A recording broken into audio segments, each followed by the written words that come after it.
जय श्री मन्नारायण।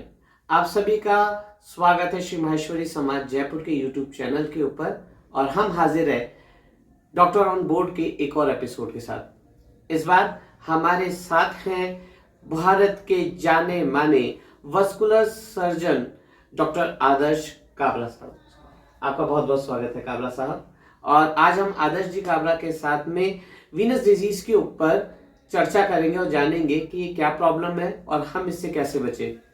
डॉक्टर साहब, आपका से हम सवालों के जरिए जानकारी हासिल करें उससे पहले मैं जानना चाहूंगा कि आपने ये मुकाम जो आज पूरे हिंदुस्तान में आपका इतना नाम है, ये कैसे पाया? देखिए, किसी भी डॉक्टर को इस सुपर स्पेशलिटी में या किसी भी सुपर स्पेशलिटी में काम हासिल करने के लिए जो है और डिग्री हासिल करने के लिए समय तो खूब लगता है। मैंने MBBS अपना बेलगाम से करने के बाद मैंने DNB general surgery Apollo hospital Chennai से करी। उसके बाद मेरा वैस्कुलर सर्जरी के अंदर बहुत इंटरेस्ट उत्पन्न हुआ, क्योंकि राजस्थान के अंदर उस समय वैस्कुलर सर्जरी के नाम पे कुछ भी नहीं था। और मैंने देखा कि मेरे जो दोनों टीचर्स थे, एक चेन्नई से ट्रेन था, एक UK से ट्रेन था, लेकिन राजस्थान के अंदर इस प्रकार की सुविधाएं किसी प्रकार से कोई भी नहीं दे पा रहा था।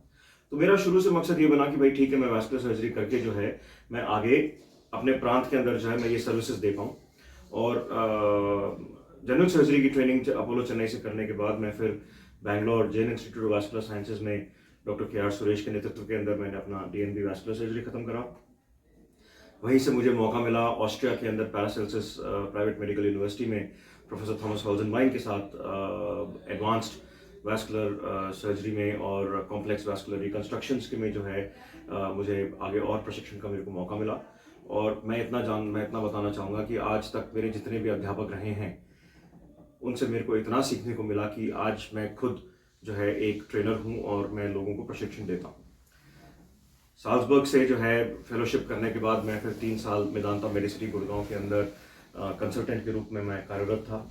और आज पिछले 9.5 साल से ऊपर से जो है मैं एपेक्स हॉस्पिटल मालवीय नगर के अंदर अपनी नियमित सेवाएं प्रदान कर रहा हूँ। डॉक्टर साहब ने बहुत बड़ी जर्नी हासिल करी और जिस सहजता से इन्होंने अपने बारे में, अपनी जर्नी के बारे में बताया, उतने सहज है आप मिलने के लिए भी सभी को।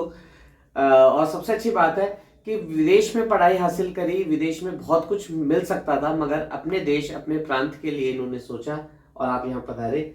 आपका बहुत बहुत स्वागत है। डॉक्टर साहब, वीनस की जो डिजीज है इसके विषय में आप बताएं, क्या है ये? देखिए, सबसे पहले अपने को ये जानना चाहिए कि वेन्स होती क्या हैं। शरीर के अंदर 2 प्रकार की खून की नसें होती हैं। अभ्रंश के तौर पे नस, तार की नस और खून की नस दोनों को बोलते हैं, लेकिन तार की नस का काम न्यूरोलॉजी वाले देखते हैं और खून की नस का काम वैस्कुलर सर्जरी वाले देखते हैं। खून की नस में जो है एक आर्टरी होती है या अगर धमनी, और एक जो खून वापस पांव से जो है या शरीर के बाकी हिस्से से जो हार्ट की तरफ लेके जाते हैं उनको वेन्स कहते हैं। अब इन वेन्स का काम होता है बेसिकली जो गंदा खून जो अपना इकट्ठा होता है शरीर के अंदर उसको हार्ट की तरफ वापस लेके जाना, ताकि वो लंग्स के अंदर वापस फिल्टर होके जो है बाकी पूरे शरीर के अंदर सामान्य रूप से वापस अपने काम में लग जाए। ओके, तो डॉक्टर साहब, ये जो आपने बताया पैरों से हार्ट की तरफ वापस आती है और देखने में आया पैरों के लिए बहुत ज़्यादा प्रॉब्लम्स आती हैं। बिल्कुल। तो इन नसों का काम क्या है वहाँ पे, पैरों से वापस कैसे लाते? देखिए, इन नसों के अंदर जगह जगह पे वाल्व्स होते हैं, दरवाजे बने हुए होते हैं, और इन दरवाजों का काम होता है ट्रैफिक को वन वे मेंटेन करके रखना। कभी कभी इन दरवाजों में खराबियां आने लग जाती हैं, कभी वाल्व खराब हो जाते हैं, कभी हिंज खराब हो जाती हैं और ये दरवाजे अक्सर खुले रह जाते हैं। ऐसी परिस्थिति के अंदर जो वन वे ट्रैफिक होता है वो 2 वे ट्रैफिक हो जाता है। अब अपने अगर वन वे ट्रैफिक में एक तरफा यात्रा जो अपनी होती है वो अपने उस तरफ जाएं और मालूम पड़े आगे से एक सैलाब आ रहा हो, तो आप जो है वहीं पे जो है जो ऊपर खून का दौरा वापस जाना होता है वो रुक जाता है। ऐसी परिस्थिति के अंदर जो है समस्याएं जैसे कि वेरिकोज वेन सबसे कॉमन देखी जाती हैं, ये दिखाई देने लग जाती हैं।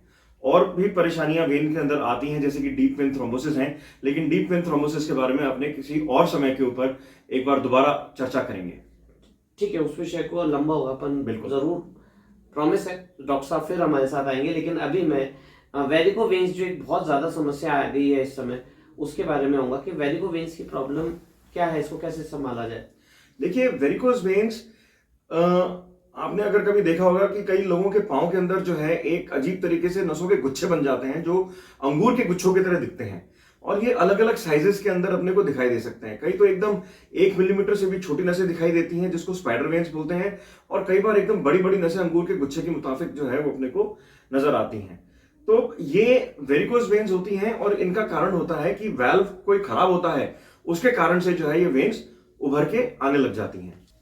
सर इसके कारण तकलीफ क्या क्या होती है और इसका अपने डायग्नोस कैसे करें इसको? जी देखिए, वेरिकोज वेन्स के कारण जो है पांव के अंदर दर्द, भारीपन, थकान, बेचैनी, खुजली, सूजन इत्यादि समस्याएं हो सकती हैं।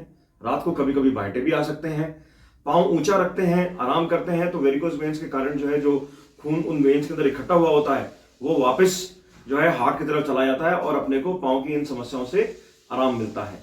जरूरी नहीं है कि जो वेन्स दिख रही हैं, जिसमें जितनी ज्यादा वेन्स दिखती हैं उसमें उतनी ज्यादा समस्या हो। वेन्स का दिखना और समस्या का होना ये दो अलग अलग चीजें हैं। कईयों के अंदर वेन्स बिल्कुल दिखाई नहीं देती लेकिन उनकी समस्या वेरिकोज वेन्स वाली होती हैं, क्योंकि वो वेन्स अपने को बाहर की तरफ दिखाई नहीं देती, वो पांव के अंदर मांसपेशियों के अंदर डेवलप हो रही होती हैं। और कई पेशेंट्स के अंदर वेन्स हमको बाहर खूब सारी दिखाई देती हैं लेकिन उनको तकलीफ कुछ भी नहीं होती।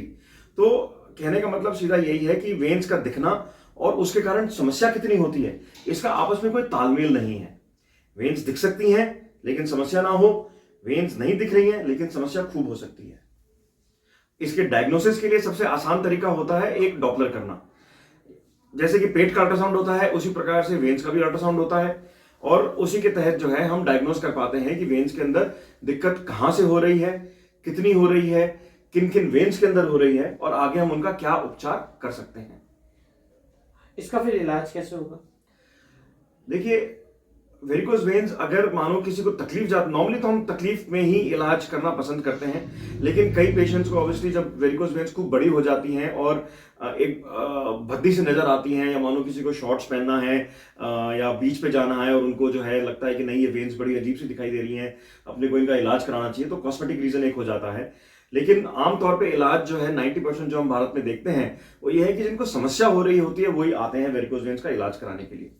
बहुत ही रेयर परिस्थिति के अंदर, मैं आपको बताना भूल गया कि बहुत ही रेयर परिस्थिति के अंदर इन वेन्स के कारण पांव के अंदर घाव भी हो जाते हैं, और उससे भी रेयर परिस्थिति के अंदर जो है इन वेन्स के कारण ब्लीडिंग हो सकती है।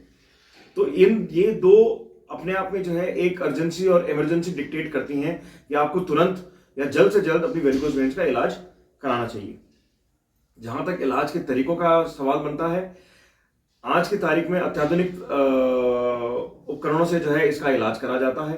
रेडियो फ्रीक्वेंसी और लेजर और साथ में ग्लू जो अपने गोंद जो अपने इस्तेमाल करते हैं, तो वो ग्लू जो है अपने आप में एक मेडिकेटेड ग्लू आती है।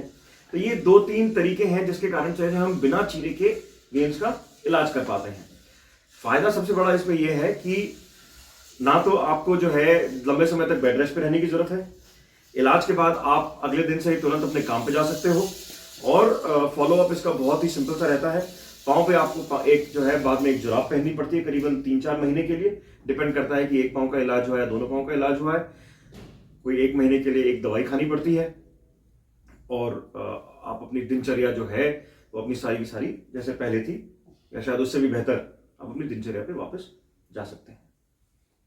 बहुत बहुत धन्यवाद डॉक्टर साहब, इतनी महत्वपूर्ण जानकारी आपने इतनी सहजता से दी है। ऐसा लग रहा है जैसे इतनी बड़ी बीमारी है वो बहुत ज्यादा असर हम पे करेगी नहीं, क्योंकि आप हमारे साथ बैठे हुए हो। डॉक्टर साहब से हमने बीच कार्यक्रम में प्रॉमिस ले लिया है और आपको प्रॉमिस कर भी दिया है कि इनके एक्सपर्टीज जिन जिन विषयों पे है उन विषयों पे हम इनसे और चर्चा करेंगे, खासतौर से इन नसों के बारे में, क्योंकि हम कईयों को कहते आए हैं कि तेरी नस नस से वाकिफ हूं मैं, मगर कितने वाकिफ है ये आप और हम भी जानते हैं। तो जो वाकिफ है उनसे हम चर्चा करते रहेंगे। इनके साथ और एपिसोड हम भविष्य में आपके साथ लाएंगे। फिलहाल हम यहीं अपने इस एपिसोड को रोक रहे हैं, फिर मिलेंगे। जय श्री नारायण।